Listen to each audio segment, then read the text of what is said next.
ताजमहल के शिव मंदिर होने के जिंदा सबूत। दोस्तों इस वीडियो में मैं ऐसे सबूत के बारे में बताने जा रहा हूं जिससे ये सिद्ध हो जाएगा कि यह एक शिव मंदिर है। दोस्तों आज की वीडियो एक विवादित मुद्दे पर है और इस मुद्दे पर वीडियो आपने शायद ही देखा होगा, क्योंकि किसी की हिम्मत नहीं होती ऐसे विवादित मुद्दे पर वीडियो बनाने की। दोस्तों स्वागत है आपका हमारे चैनल हिंदूज वर्ल्ड पर। मैं आप सभी से आग्रह करता हूँ कि वीडियो को शेयर जरूर करें और वीडियो को पूरा जरूर देखें और साथ ही साथ अपने दोस्तों को ज्यादा से ज्यादा दिखाएं ताकि लोगों की आंखें खुल सकें। आइए बात करते हैं ताजमहल के बारे में। दोस्तों हमको यही पढ़ाया गया और बताया गया कि ताजमहल को शाहजहां ने मुमताज की याद में बनवाया था। वह मुमताज से बेइंतहा मोहब्बत करता था। दुनिया भर में ताजमहल को प्यार का प्रतीक माना जाता है, लेकिन क्या ये सच है? तो उत्तर है नहीं, यह सच नहीं है, क्योंकि कुछ इतिहासकार यह नहीं मानते। इतिहासकारों की माने तो ताजमहल मुगलों से पहले का था। बाद में शाहजहां ने ताजमहल में इस्लामिक रूप दे दिया, अपना बता दिया। अब आप लोग सोच रहे होंगे कि ये मेरी मनगढ़ंत कहानी है, तो ऐसा बिल्कुल नहीं है। मैं आपको इतिहासकारों के नाम तथा उनकी खोज के बारे में बताता हूँ। दोस्तों भारत के प्रसिद्ध शोधकर्ता और इतिहासकार पुरुषोत्तम नागेश ओक ने अपनी शोधपूर्ण पुस्तक में तथ्यों के माध्यम से ताजमहल के रहस्यों से पर्दा हटाया है। ओक के अनुसार ताजमहल पहले जयपुर के महाराजा के अधीन था, जिस पर बाद में शाहजहां ने कब्जा कर लिया था और अपनी बेगम मुमताज की कब्र वहाँ खोद दी। पर असल में मुमताज की कब्र उत्तर प्रदेश के बुरहानपुर में है। आप खुद वहाँ जाकर देख सकते हैं। आप खुद ही सोचिए, एक ही इंसान की दो कब्रें कैसे हो सकती हैं? सोचने वाली बात है। दोस्तों शाहजहां को प्रेमी का उदाहरण दिया जाता है, परंतु वो ऐसा बिल्कुल नहीं था। अगर वो मुमताज से सच्ची मोहब्बत करता तो हजारों महिलाओं के साथ संबंध नहीं बनाने चाहिए थे। शाहजहां ने अपने शासन में बहुत मंदिर तोड़वाए और उसकी जगह मस्जिदें खड़ी करी थी।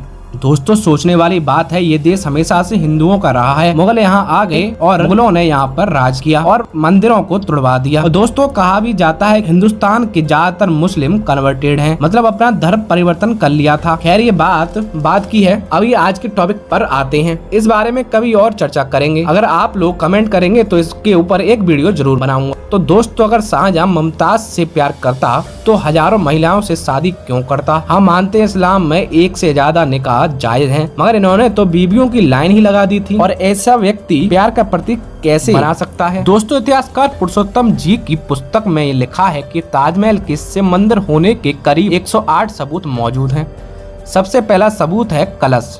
जी हाँ दोस्तों, आपने ताजमहल के ऊपर एक कलश देखा होगा जो कि हिंदुओं के मंदिरों के ऊपर ही लगा होता है। आप स्क्रीन पर देख सकते हैं, यह कलश बिल्कुल हिंदू मंदिर की याद दिलाता है। आरंभिक 18वीं शताब्दी तक इसके ऊपर सोने का कलश हुआ करता था। सोने के कलश को अंग्रेज अपने साथ ले गए। अब यहाँ कांसे का कलश लगा हुआ है। आज भी हिंदू मंदिरों पर सोने का कलश लगाने की परंपरा है। यह हिंदुओं के मंदिरों पर आमतौर पर पाया जाता है। दोस्तों इस कलश पर चंद्रमा बना है। आप ध्यान से देखिए, कलश और चंद्रमा मिलकर त्रिशूल का निर्माण करते हैं, जो कि हिंदू भगवान महादेव का चिन्ह है। अब आप दिमाग लगाइए, हमने कागजों में पढ़ा है कि ताजमहल का निर्माण 1632 में शुरू हुआ था और बेगम मुमताज का इंतकाल 1631 में ही हो गया था। तो क्या 1631 में एक बार जमीन को दफना के और 1632 में ताजमहल बनाकर वापस जमीन में से निकाल कर दोबारा दफनाया गया? अब आप स्क्रीन पर इस फोटो को देखिए। कब्र के ऊपर गुंबद के मध्य से अष्ट धातु की एक जंजीर लटकी हुई है। ताजमहल में महादेव के शिवलिंग पर जल संचयन करने वाला स्वर्ण कलश इसी जंजीर से लटका रहता था। उसे निकालकर जब शाहजहां के खजाने से जमा कर दिया गया, तब यह जंजीर ऐसे ही लटकी रह गई। उस पर लॉर्ड कर्जन ने एक दीप लटकवा दिया था, जो आप आज भी देख सकते हैं। ताजमहल का वास्तविक नाम तेजो महालय था, जो भगवान शिव का एक मंदिर था। अब आप कहेंगे ऐसे तो भारत में अनेकों शिव मंदिर हैं जिनका तेज शब्द से कोई संबंध नहीं है, तो ताजमहल के ताज शब्द से तेज शब्द कैसे बना? तो आप सुनिए, विश्वकर्मा वास्तुशास्त्र नामक ग्रंथ में अनेक शिवलिंगों के बारे में बताया गया है। उसमें एक तेज लिंग के बारे में वर्णन। तेज लिंग वही शिवलिंग है जो ताजमहल में स्थापित था और यह ग्रंथ हजारों साल पुराना है। आगरा को प्राचीन काल में अंगिरा के नाम से जाना जाता था, क्योंकि ये ऋषि अंगिरा की तपोभूमि थी। अंगिरा ऋषि भगवान शिव के बहुत बड़े उपासक थे। दोस्तों प्राचीन काल से ही आगरा में 5 शिव मंदिर बने हुए थे। यहाँ के निवासी सदियों से इन शिव मंदिरों में जाकर पूजा पाठ किया करते थे, लेकिन कुछ सदियों से ये शिव मंदिर 4 ही रह गए हैं। 5वां शिव मंदिर आखिर कहाँ गया? 5वां शिव मंदिर सदियों पहले कब्र में तब्दील करवा दिया गया था। स्पष्ट है कि 5वां शिव मंदिर ही तेजो महालय था, जिसे आमतौर पर आज ताजमहल के नाम से जानते हैं। हिंदू मंदिर प्राय नदी या समुद्र तट पर बनाए जाते हैं। ताजमहल भी यमुना नदी के किनारे पर बना है, जो कि एक शिव मंदिर के लिए उपयुक्त स्थान है। क्या आप कभी ताजमहल देखने गए हैं? आपने कभी एक बात पर गौर किया है कि ताजमहल के दक्षिण में एक प्राचीन पशुशाला है। वहां पर तेजो महालय की पालतू गायों को बांधा जाता था। अब आप सोचिए कि मुस्लिम कब्र में गाय का कोटा होना असंगत बात है। क्या आज भी कोई दरगाह या कब्र है जहां गाय की गौशाला बनाई गई हो? हिंदू मंदिरों में गाय की गौशाला होना आम बात है। अब आप इस फोटो को देखिए। ताजमहल के प्रमुख प्रवेश द्वार पर कमल बना हुआ है। दोस्तों, अरबी और तुर्की का कमल से क्या संबंध था?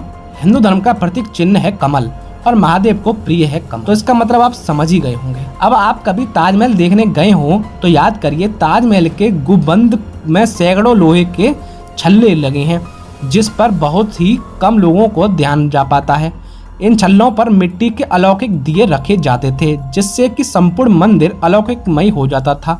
आज भी हम हिंदू मंदिरों में अनेक दिए जलाते हैं, पर मुस्लिम कब्र या मस्जिद में दिए नहीं जलाते हैं। अब मैं आपको सबसे बड़ा रहस्य बताने जा रहा हूँ, जो पुरुषोत्तम ओक की बातों को सच्चाई में डाल देता है कि कैसे ताजमहल एक शिव मंदिर था। तो सुनिए, नदी तट के बाग में संगमरमर के नींव के नीचे लाल पत्थरों वाले 22 कमरे हैं, जिनके झरोखों को शाहजहां ने बंद करवा दिया था। इन कमरों को शाहजहां ने अति गोपनीय बना दिया है। भारत के पुरातत्व विभाग के द्वारा तालों में बंद करके रखा जाता है। सामान्य लोगों को अंधेर में रखा हुआ है कि इनके अंदर क्या है। इन 22 कमरों की दीवारों तथा भीतरी छतों पर भी हिंदू चित्रकारी अंकित है। इन कमरों से लगा हुआ लगभग 33 फुट लंबा गलियारा है। गलियारों के दोनों ओर एक एक दरवाजे बने हुए हैं। इन दोनों दरवाजों को इस प्रकार ईंटों और गारे से चुनवा दिया गया है ताकि वह दीवार की तरह प्रतीत हो सके। शाहजहां द्वारा चुनवाई गई इन दीवारों को खुदवाया और फिर से चुनवाया गया है। 1934 में दिल्ली के एक निवासी ने दरवाजे के ऊपर पड़ी एक दरार के अंदर झांक कर देखा।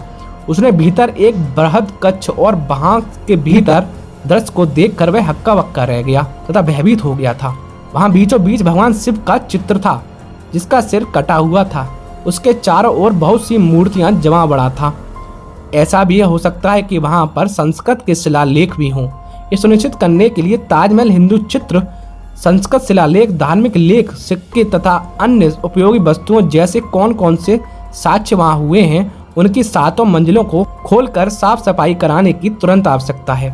फ्रांसीसी यात्री बेनियल ने लिखा है कि ताजमहल के निचले रहस्यमय कमरों में गैर मुस्लिमों को जाने की इजाजत नहीं थी, क्योंकि वहां चौंधियां देने वाली वस्तुएं थीं। यदि वो वस्तुएं शाहजहां ने खुद ही रखवाई होती तो वो जनता के सामने उनका प्रदर्शन गौरव के साथ करता, परंतु वह तो लूटी हुई वस्तुएं थीं और शाहजहां उन्हें खजानों में ले जाना चाहता था, इसलिए वह नहीं चाहता था कि इन्हें कोई भी देखे। यमुना नदी के पीछे बहुत से हिंदू बस्तियां, हिंदू घाट और शमशान घाट बना हुआ है। यदि शाहजहां ने ताजमहल को बनवाया होता तो आप खुद सोचिए कि इन सबको नष्ट जरूर करवा देता।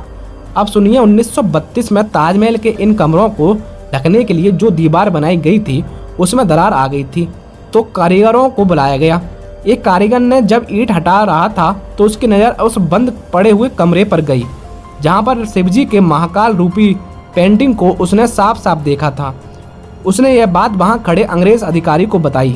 अंग्रेजों ने उन भारतीय कारीगरों को उसी दिन हटवा दिया था और वहां विदेशी कारीगर बुलाए गए थे। मतलब अंग्रेज को भी पता था कि यहाँ पहले विशाल शिव मंदिर था। दोस्तों, इतिहासकार कहते हैं ताजमहल के अंदर पानी का स्रोत है और कहा जाता है यह स्रोत तब से है जब यहाँ शिव मंदिर की शिवलिंग हुआ करती थी, और यह स्रोत आया कहां से आज तक किसी को नहीं पता है। तो दोस्तों, इसकी पूरी तरह जांच होनी चाहिए। आपको क्या लगता है आप कमेंट करके जरूर बताएं। हर हर महादेव। दोस्तों, आज की वीडियो के लिए इतना ही। अगर आपको वीडियो अच्छी लगी हो तो लाइक करें, कमेंट करें और शेयर करें, और चैनल पर नहीं तो चैनल को सब्सक्राइब करना बिल्कुल ना भूलें।